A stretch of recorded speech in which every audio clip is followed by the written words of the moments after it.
Et si je te disais que sous la jungle brésilienne se cache quelque chose qui pourrait réécrire l'histoire de l'humanité? Des cités perdues aux créatures jamais vues auparavant, des scientifiques viennent de révéler 11 découvertes troublantes au plus profond du Brésil. Numéro 11, la piranha herbivore. Dans les profondeurs du Fluvingue, au Brésil, on trouve un prédateur végétarien qui ressemble à une piranha, mais qui mâche comme une vache.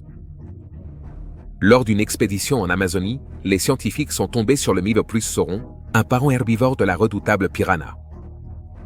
Au lieu de déchiqueter de la chair, le Milhoplus sauron mâche des fruits et des noix tombées, broyant les graines jusqu'à les réduire en poudre grâce à 2 rangées de dents émoussées, semblables à celles des humains. Son régime composé de graines, de feuilles et, occasionnellement, de plantes aquatiques, en fait un acteur clé dans la propagation de la vie nouvelle le long des rives. Visuellement, ce poisson est impossible à ignorer, un corps orange vif traversé par une unique bande noire verticale qui évoque l'œil ardent de Sauron. Et c'est de là que vient son nom. Les chercheurs se sont rendus compte qu'ils avaient découvert quelque chose de nouveau en effectuant des tests ADN sur des échantillons qu'ils pensaient être ceux du Mélopus chamburki commun. Le Mélopus sauron n'habite que dans le bassin du Ing, un segment de l'Amazone qui compte plus de 600 espèces de poissons, mais près de 42% de la vie d'eau douce d'Amérique du Sud reste encore inexplorée. Malgré leur régime alimentaire doux, la famille la plus étendue des pacus peut casser des noix de coco avec leurs mâchoires robustes et même mordre fortement un nageur imprudent. Lorsque les équipes de terrain ont publié leur article, cela a provoqué un grand émoi dans la communauté scientifique. Numéro 10, découverte d'une Amazonie ancienne. Pendant longtemps, on a cru que l'Amazonie n'était rien d'autre qu'une forêt vierge, sauvage, mystérieuse et pratiquement inhabitée. Mais ce que les chercheurs viennent de découvrir révolutionne cette idée. Au cœur de la vallée de Lupano, en Équateur, les scientifiques ont trouvé les vestiges d'anciennes cités gigantesques, dont certaines ont plus de 2500 ans. Il ne s'agissait pas de huttes dispersées ni de petits campements. C'étaient de véritables centres urbains, avec des routes de jusqu'à 24 km, de grandes places publiques, des fermes organisées en strates et des systèmes de drainage étonnamment avancés. Des dizaines de milliers de personnes y vivaient, les unes à côté des autres, dans des communautés hautement organisées. Et ce n'est pas tout. Dans l'état brésilien d'Acre, on a repéré depuis le ciel plus de 400 immenses gravures au sol, appelées géoglyphes. Certains s'étendent sur plus de 90 mètres de large et sont creusés jusqu'à 4 mètres de profondeur dans le sol. Personne ne sait exactement à quoi ils servaient, mais il est clair qu'ils n'ont pas été faits au hasard. Ces gens savaient exactement ce qu'ils faisaient. Même le sol raconte une histoire. Les anciens Amazoniens ont créé une terre noire extrêmement fertile appelée Terra Preta, que les agriculteurs utilisent encore aujourd'hui. Il s'avère que la forêt tropicale n'était pas seulement une merveille naturelle. Elle a abrité des civilisations prospères dotées de systèmes intelligents et d'une vie durable. Et maintenant, peu à peu, la forêt commence à révéler ses secrets. Numéro 9, le géant amazonien. Au plus profond du cœur de l'Amazonie, les scientifiques se sont retrouvés face à face avec quelque chose qu'ils n'auraient jamais imaginé, une créature si énorme qu'elle semblait plus être une légende devenue réalité qu'un véritable animal. Au début de l'année 2024, une équipe de recherche qui filmait avec National Geographic a aperçu une énorme anaconda nageant dans la rivière Formoso, au Brésil. Les habitants l'appelaient Ana Julia. Elle mesurait environ 8 mètres de long et pesait près de 200 kg. Sa tête était de la taille de celle d'un humain, son corps épais et puissant, se déplaçant dans l'eau comme une créature tout droit sortie d'un monde préhistorique. Mais ce qui a vraiment frappé les scientifiques, ce n'était pas seulement sa taille, c'était ce que révélait son ADN. Ana Julia appartenait à une espèce récemment reconnue, l'anaconda vert du Nord, dont le nom scientifique est Nectalima. Cette espèce s'est séparée de l'anaconda vert du Sud, plus connue, il y a entre 5 et 20 millions d'années. Génétiquement, elle présente une différence d'environ 5,5%, ce qui suffit à les classer officiellement comme des espèces distinctes. Pour les chercheurs, Ana Julia était un symbole vivant de tout ce que l'Amazonie cache encore. Mais alors, l'histoire a pris un tournant déchirant. À peine quelques semaines après avoir été documentée pour la première fois, Ana Julia a été retrouvée morte dans la même rivière. Numéro 8, l'anguille électrique la plus puissante du monde. Quelque chose dans les rivières du Brésil vient de réécrire les règles de l'électricité, et ce n'est pas artificiel. Dans les profondeurs des eaux sombres de l'Amazone, les scientifiques ont découvert l'électrophorus voltée, l'anguille électrique la plus puissante jamais enregistrée. Cette créature ne fait pas que électrocuter, elle libère une décharge de 860 volts. C'est plus que suffisant pour mettre à terre un adulte, et presque un tiers plus puissant que n'importe quelle anguille électrique connue. Elle a été identifiée pour la première fois dans la région du fleuve Tapajós par des chercheurs en 2019. Avant cela, on pensait que toutes les anguilles électriques appartenaient à une seule espèce. Mais celle-ci s'est révélée différente, non seulement par son ADN, mais aussi par sa puissance brute. Son corps est rempli de milliers de cellules productrices d'électricité appelées électrocytes, qu'elle utilise pour étourdir ses proies, se défendre et naviguer dans des eaux troubles. À taille adulte, l'électrophorus volté peut atteindre plus de 2,5 mètres de long, ce qui la rend plus grande que la plupart des humains adultes. Et lorsqu'elle attaque, le courant est suffisamment puissant pour provoquer des spasmes musculaires et même une paralysie temporaire chez des animaux plus grands. C'est le paratonnerre de la nature qui nage silencieusement à travers les systèmes d'eau douce du Brésil. Numéro 7. D'énormes gouffres engloutissent une ville. Buriticupu, une petite ville de l'état du Maranhão avec un peu plus de 55 000 habitants, est en train d'être détruite de l'intérieur. D'énormes affaissements de terrain. Les habitants les appellent Bossoroca, ce qui signifie terre déchirée. Ils s'ouvrent sous les maisons, les rues et des quartiers entiers. Et cela n'est pas apparu de nulle part. Les signes étaient là depuis des décennies.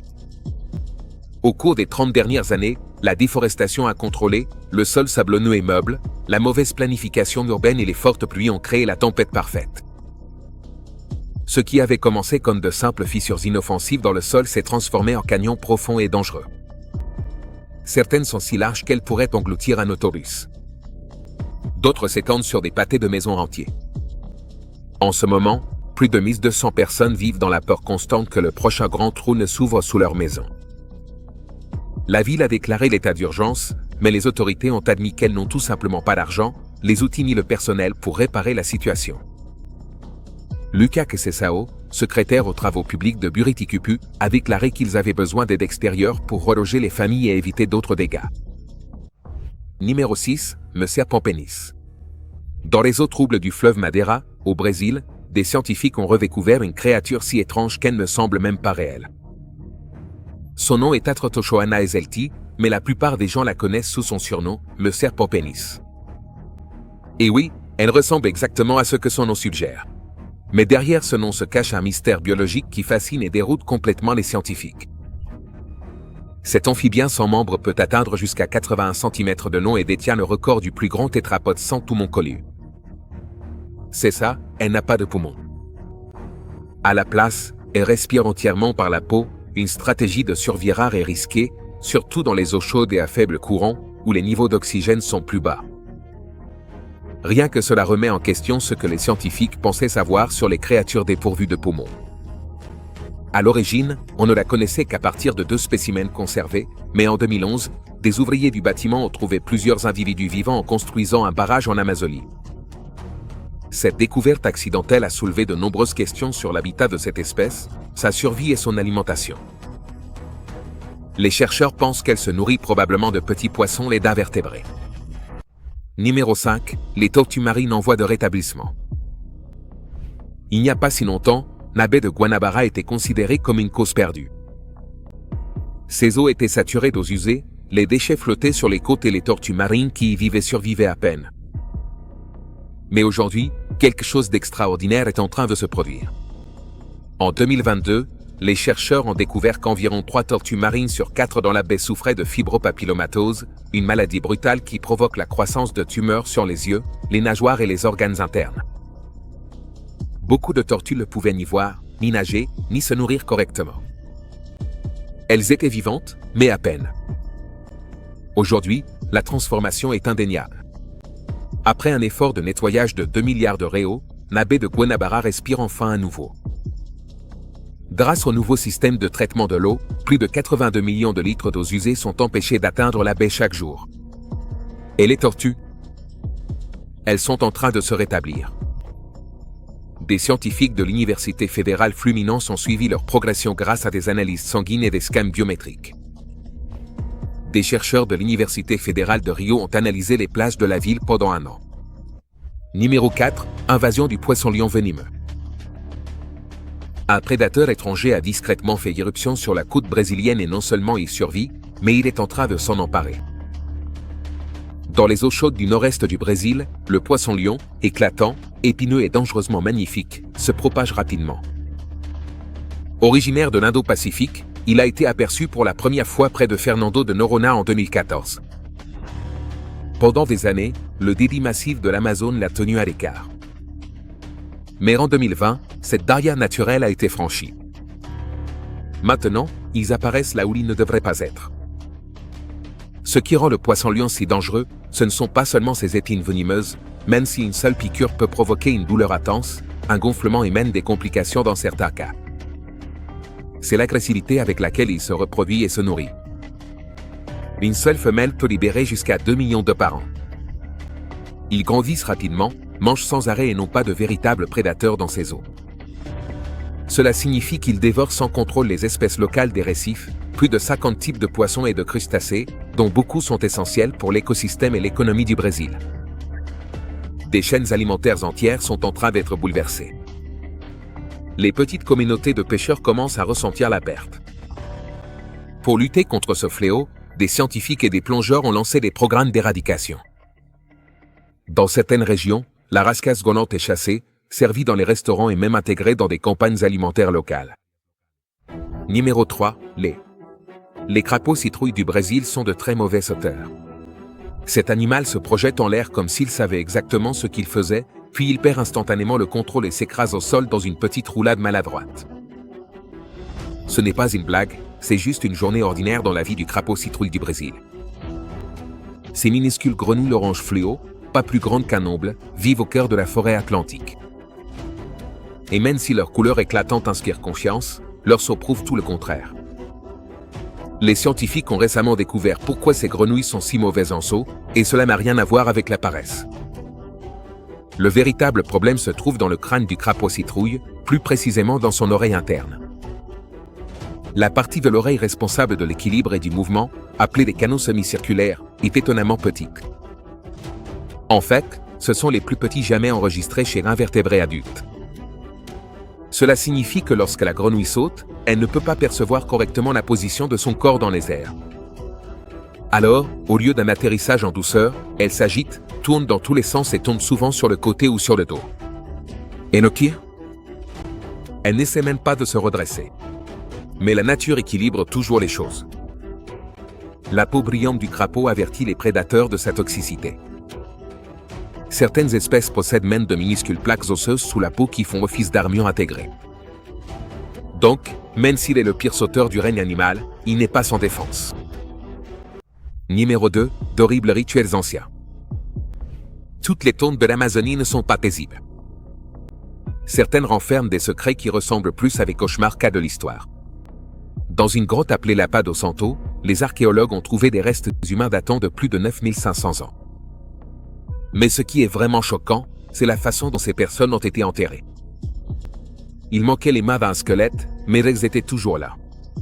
Elles avaient été soigneusement coupées et placées sur le visage de la personne.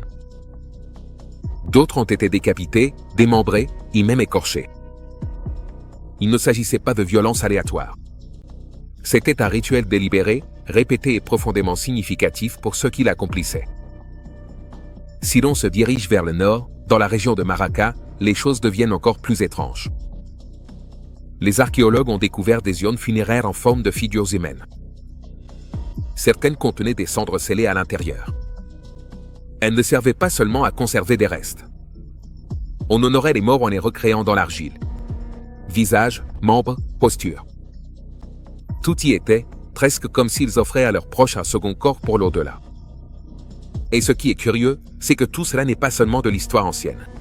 À Cuicuro, au Brésil, les gens célèbrent encore la cérémonie du Cuarup, un événement de plusieurs jours durant lequel ils sculptent des figures en bois pour représenter les morts, peignent leur corps, dansent et chantent, comme une façon de laisser partir. Ce que nous voyons, ce n'est pas seulement la mort, c'est qu'une fenêtre sur la façon dont ces cultures ont vécu, aimé et fait leurs adieux. Et parfois, ce qu'ils ont laissé derrière eux est plus troublant que ce à quoi nous nous attendions. Numéro 1, la découverte du cerveau des oiseaux.